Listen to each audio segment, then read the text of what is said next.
Hello, everybody, and welcome back to another daily devotion. I'm Pastor Roy here at Woodlawn Christian Church, and I do these devotions Monday through Friday of every week. And if you normally watch, you will recognize and realize I'm in a different location with different lighting. I'm recording this late on Sunday evening, or afternoon rather. It's getting into the evening, technically. It's after 7, I believe. And I'm doing this because Catherine, our Catherine Myers, our organist and our church secretary, is doing some reports down in the church office, and I didn't want to be bothering her by doing this recording in my office just adjacent. I didn't need her to wonder what is he rambling on about over there. So I decided to come down the other end, change the scenery. This is a more comfortable chair. Maybe I should do all of my devotions down here. Might just try that and see how that works out. But at any rate, we've been working our way through the Gospel of Matthew. Easy for Roy to say. And we've made it to the 26th chapter. We are going to be talking about verses 26 to 30 today. And this devotion, I should tell you, is recorded for Monday, August 22nd of 2022, which happens to be my wife's birthday. And God bless her, and happy birthday to Gail. So let's take a listen to the words that Matthew has written for us about the institution of the Lord's Supper. Remember, on Friday's video, we talked about they set up for the Passover, and Jesus was talking to them about that one of them was going to betray him, and they were all like, "Oh, it's not I, I said," and which has always been kind of surprising to me that they would all say, "Not I." But we talked about that on Friday. So if you want to go back to the immediately prior video and take a listen, you can learn about what we talked about there. So let's talk about the institution of the Lord's Supper, shall we? Verses 26 to 30 in the 26th chapter of Matthew. While they were eating, Jesus took a loaf of bread, and after blessing it, he broke it, gave it to the disciples, and said, "Take, eat, this is my body." Then he took a cup, and after giving thanks, he gave it to them, saying, "Drink from it, all of you. For this is my blood of the covenant, which is poured out for many for the forgiveness of sins. I tell you, I will never again drink of this fruit of the vine until that day when I drink it new with you in my Father's kingdom." When they had sung the hymn, they went out to the Mount of Olives. Okay. And it would be interesting to know what psalm they were singing there, because the psalms are hymns. Please remember that. So they're singing one of the psalms there. I'm not sure we know exactly. That's something I should have checked into to see if we have a rough idea. This is the Passover meal, though, so we probably have a little bit of an idea which of the one of a number of hymn or of psalms, perhaps.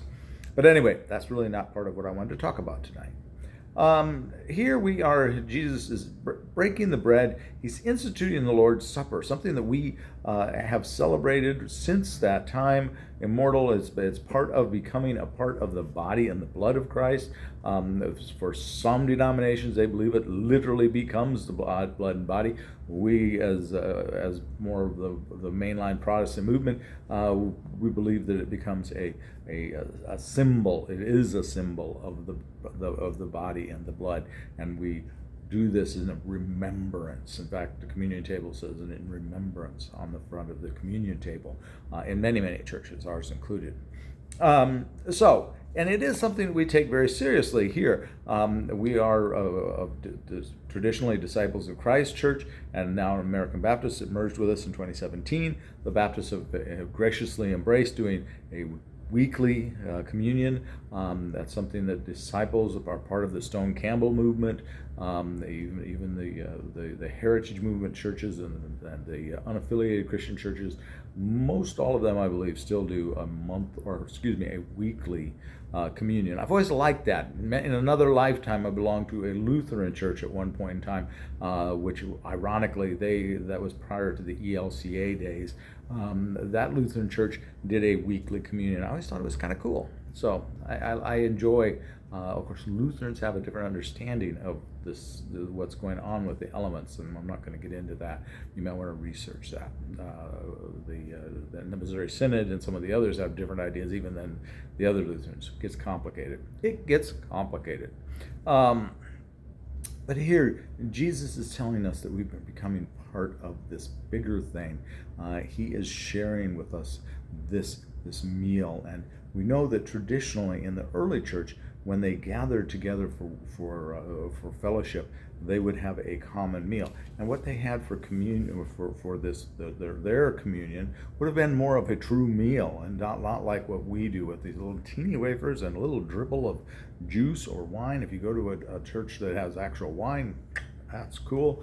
I can remember I took my son to a Lutheran church when he needed to go to a high church worship service, because he had been a lifelong, at that point, American Baptist, and had only experienced a low church worship service. When we were leaving there, he said, "That was real wine, wasn't it?" I said, "Yeah, it was. They had real wine at the Lutheran church." And that was in an ELCA church that had a traditional service early in the morning, so we went to the traditional service. And that was an experience for him. He later became Catholic, so now it's definitely high church. So at any rate, the institution of the Lord's Supper is an important thing for all of us, because it is a way that we connect with the church, not only now, the body of Christ, but then. It kind of transcends the whole existence of the church sitting down. And Jesus, he instituted this, knowing that he was coming very near to the end of his earthly life before he would go to the cross and go to the tomb, and then the resurrection and all of that. He knew he was very close, so he instituted this last thing. This is the new covenant in his blood. It is instituting a new covenant, one that saves us all by our faith in him. His grace is found in that cup and in that bread. And we celebrate that each and every week here at Woodlawn. Some churches, again, celebrate it monthly. Some do it quarterly. Some even, I believe, do it annually, which seems strange to me. Some worry that you lose some of the import by doing it each week. I don't think so. Not if you keep focused on that. Not if you, and that's what we try to do. To remember, the whole worship service really should revolve around the communion table. To me, the communion is more important than the message. By going to that table, you are becoming, again, you are transcending time and space. If you want to get into that, I've talked about a little bit about that in the last couple of Sundays of sermons, and I'll try to get them up. I'm behind on getting sermons up. It seems like I always am. I do these every day, and I'm always behind on sermons. But get through that, going to the table and embracing the table, God's table. You join with those all believers throughout all time, from now to the future as well. From now to the time of Jesus, we all are sitting down to that table together as one part of we are all part of that one body, the body of Christ. And it really is a beautiful thing. The bread is his body, the wine and the juice is his blood, and we all partake of it and become part.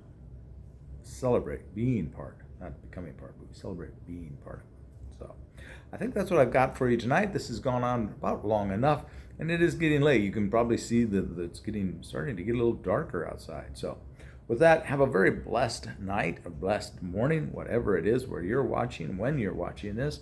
And please, please, please, as I always say, be a blessing to someone today. We'll see you tomorrow. Tomorrow we're going to start talking about Peter denying Christ. All right? God bless. Talk to you later.